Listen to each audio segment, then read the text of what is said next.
right? Yes. Yeah, so I Googled it, and so we're now live. All right. Oh, I'm glad it worked. I figured it'd be fairly straightforward. Although it won't let us go like, yeah, so orientation locked, so we got to go heads up. Gotcha. We'll be back so you can see us a little bit. How's the audio? Can you hear us? Yeah, sounds good. Okay. Well, how you been, man? Oh, good. Good. Actually, I thought of you super last minute. My friend invited me to do a stand-up comedy class, and I started that yesterday. So, Really? yeah, kind of fun, huh? How'd it go? So, I mean, I didn't learn anything the first class, but hopefully I learned stuff going forward. So my homework was to write a joke the first week or whatever. That seems like a low bar to clear.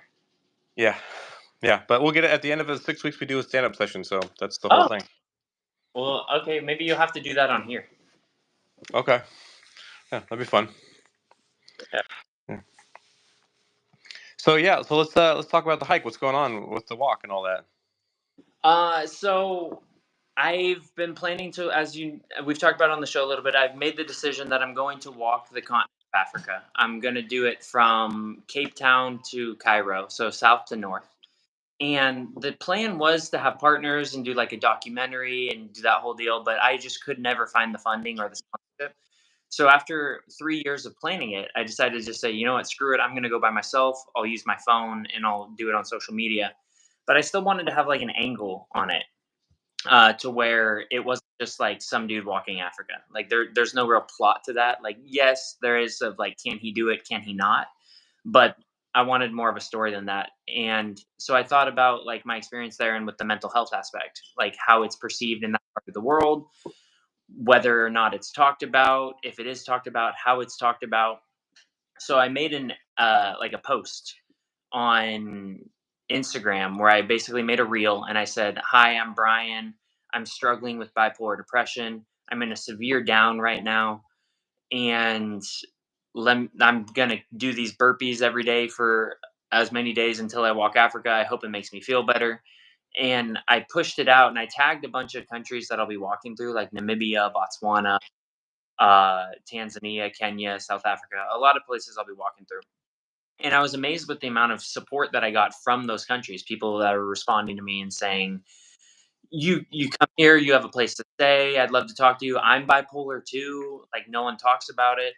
And so it kind of helped solidify the plan was to walk, to have a general walk, like 7, 8, 9, 10 hours a day, depending on the route that day, and then get to a town, a village, a city, wherever I'll be, and say, I'm Brian. I'm looking for a place to stay, and would you like to have a conversation about mental health?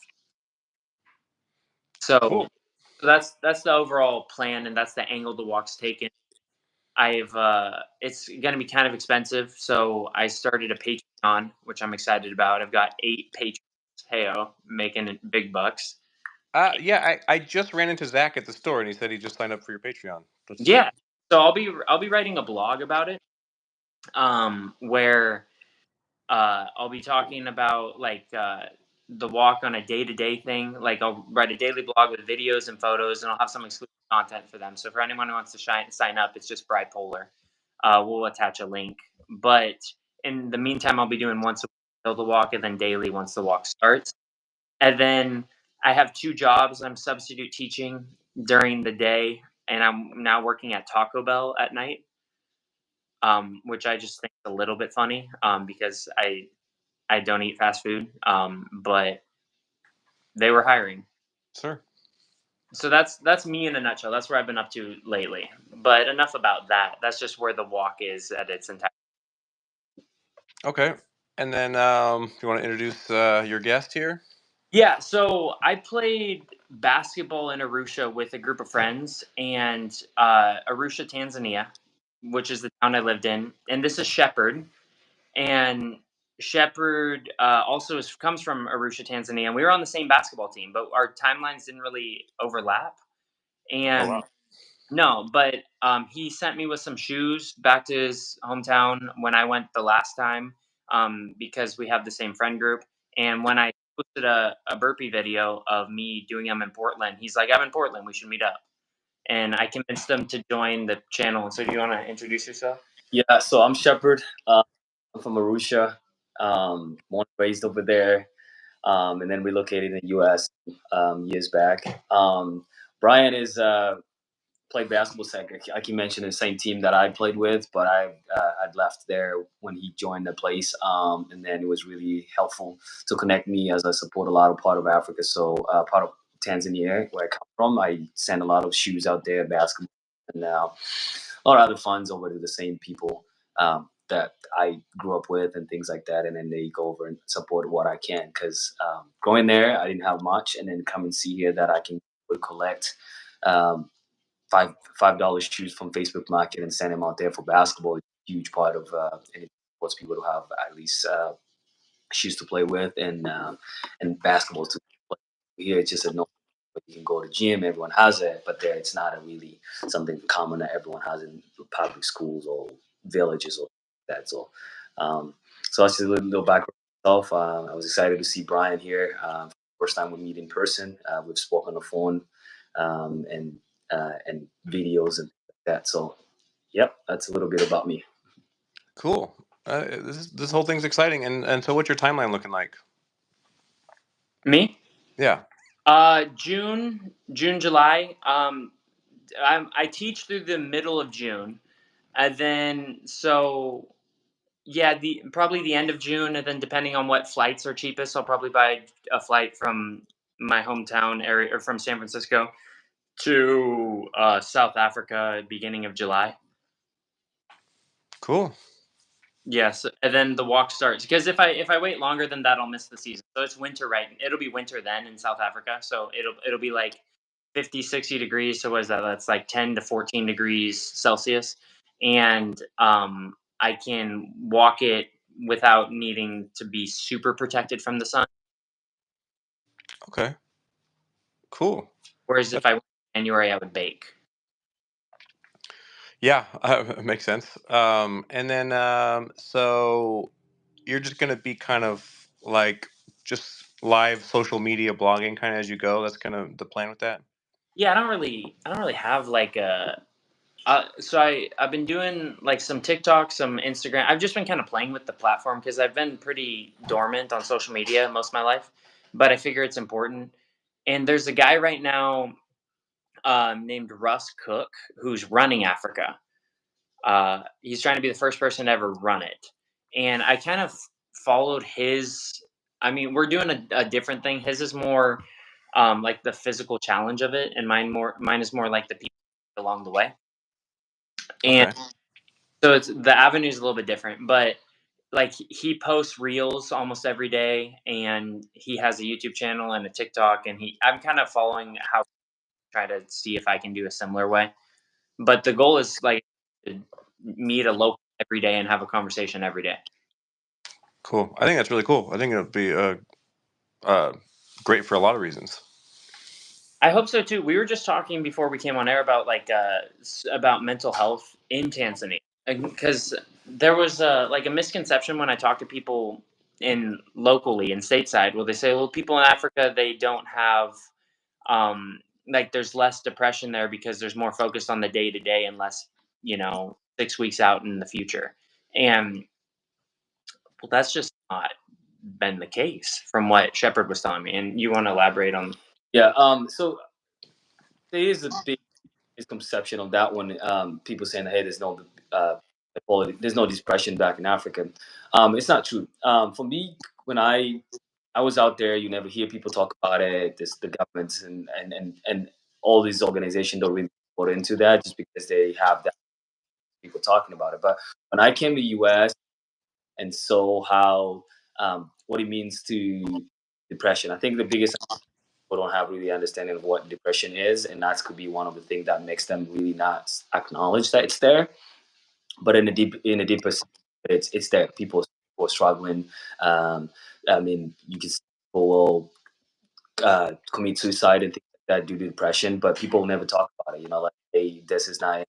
But in the reality, there's a lot of depression that going in there. People struggle a lot, and if you keep up with with the culture in there and stay in there for a little bit, you will see how it is there. It's just like I say, in the outside part of it, people will speak like it's not there.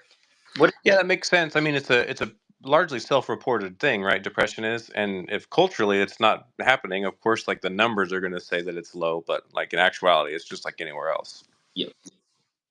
Okay, that What makes sense. like, and how's the government's mentality towards it? Yeah, so the government tell you it's basically just for going over. Hey, we don't have that. We focus on health part of just the medical part of it, mental of it, and the thing that starts from there. So the government itself. I mean, we have UN, we have World WHO, World Health Organization that keeps saying, hey, Africa has depressions. We need to set some funds to things, but the governments will just kind of say, "Hey, we don't have that. Let's take care of malaria. These other diseases. Have those things." So it's the government that's from there, from not accepting it, and so it just keeps going over. And so the governments for a lot of African countries, government is what makes the media pretty much. And so, if the government goes with it, then the people just kind of accept it and just go with it, and on and on. And So what would you say to people that are like they're having depression and they kind of look around and they don't see any kind of support system? Like, what do you have any advice for these people that are kind of finding themselves in that spot?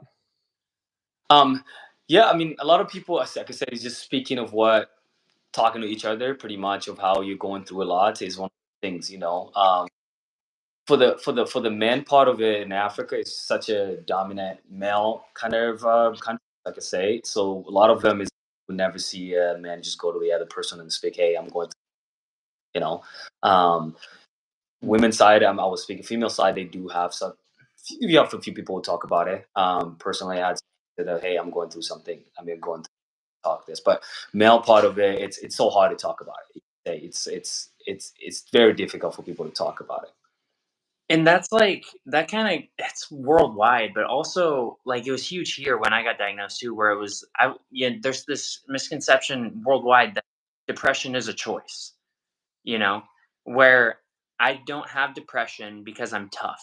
That's the mentality of like the masculinity in a lot of cultures. And I think what he was referring to in Tanzania, where if you admit that you have depression, then you're admitting some sign of weakness. Mhm. And so it's like you can't treat a disease or a disorder or anything if you're refusing to acknowledge that it's there. Yeah, yeah, that makes sense. So it sounds like with what you're going to be doing and stuff, just like you got to start by raising awareness and getting people, because I'm sure just as many people that know they have it, they can't say anything. There's probably just as many people that don't realize that they're depressed or whatever. And so it kind of starts like with a culture shift. It just kind of starts, usually like a grassroots movement, communicating and educating. And so it sounds like you're on the right path to kind of getting the ball rolling on this at least a little bit. Yeah, that's the hope. And I forgot to bring this up earlier, but I talked to the International Bipolar Foundation. They're located out of San Diego about doing a fundraiser for for the walk to go toward their foundation. And it's early. They said that they would get back to me by May before the walk, but it looks like that they're probably going to partner with me on this to help spread awareness. I think that could be to get a big organization backing the project. Cool. And so, yeah, just trying to spread the conversation a little bit. Awesome. Yeah, that's cool. I think this is a really great idea, and I think is like even if you just help a few people, like I think this whole thing is going to be a great success. Like it just a little bit here and there goes a long way. Hmm. Absolutely. And then, Shepard, was there anything else that you wanted to add? Or Um, for me, basically, it's just for people to be able to talk to someone else. That's really good to acknowledge the fact that, hey, I'm going through a lot. It's what I think through Brian's walk through Africa will be really helpful. A lot of people is out there. Hey, he's just hey, they're very friendly. They're very communicate. I think Brian didn't notice when he was in Arusha. People are really friendly. Like people are always going to talk back and things like that. It's not as fast paced here. It's like you trying to talk to someone. Somebody, hey, I don't want to. Just leave me alone. But in Africa, people are really friendly, especially when you're not from there. Brian being Mzungu. being Mzungu, like the word that we call white people in in a part of part of Africa. I mean, Tanzania and all these South African places call you. So if you stop talk to you, they're always gonna be really nice and talk to you. And but just to them, hey, I'm coming and talking to you, just friendly like this, is the same how you would go and talk to someone. It's huge. I think that would really create an awareness. Like basically, Brian going through a walk places, it's the first step. Like I say, to be able to speak to those people, and they're gonna stay with them, and every day it's the same thing to just go ask for or talk to someone and open up what you're going through. It'd be a really huge impact and create more positivity and help in depression. Awesome. That is awesome. And well, there's such a mindset when you're going through a depressive swing where it's like I am all alone. That's how you feel. Like I am alone and no one can help me and no one can relate to what I'm doing. And I was hoping that with my journey as I'm walking, I can just show people like, hey, you're not alone, or you don't have to be if you don't want to. Like there are people here for you. And even if that helps just a little bit. Like I said, I was feeling very alone, very down a month ago. And I started trying to do 100 burpees every day. Just as like when you're depressed, you don't feel like doing anything. And so I thought, like, what is the least fun thing I could do? So I chose burpees because I like working out, but it's the worst exercise. Objectively, it's awful. Yeah. Yeah. So if I can do this, I can do anything. And Sure. I started, like just minute shorts on YouTube, some TikTok videos where I would do like, here's what I'm doing, 30-second intro, 30 seconds of me doing burpees. They're not the most exciting videos in the world, but they're somewhat interesting. And through that, people have been messaging me and commenting about like, I'm bipolar too, like I'm struggling too. I do 10 burpees. And it's funny because like it doesn't need to be burpees, it can be anything. But just like I think it's cool to relate of like someone who's going through something, and then the fact that you can let them know that they're not alone. Yeah, it's a nice moment of connection right there, and it's an easy moment of connection to try and help people feel better a little bit. I think it's really cool what you're doing. Oh, thank you. And then I was super thankful that Shepherd could come and join for the podcast today. Yeah. It's tough to talk about your home country and depression when they're not talking about it there. Yes, it is. Good point. Good point. Yeah. Wow. Yeah.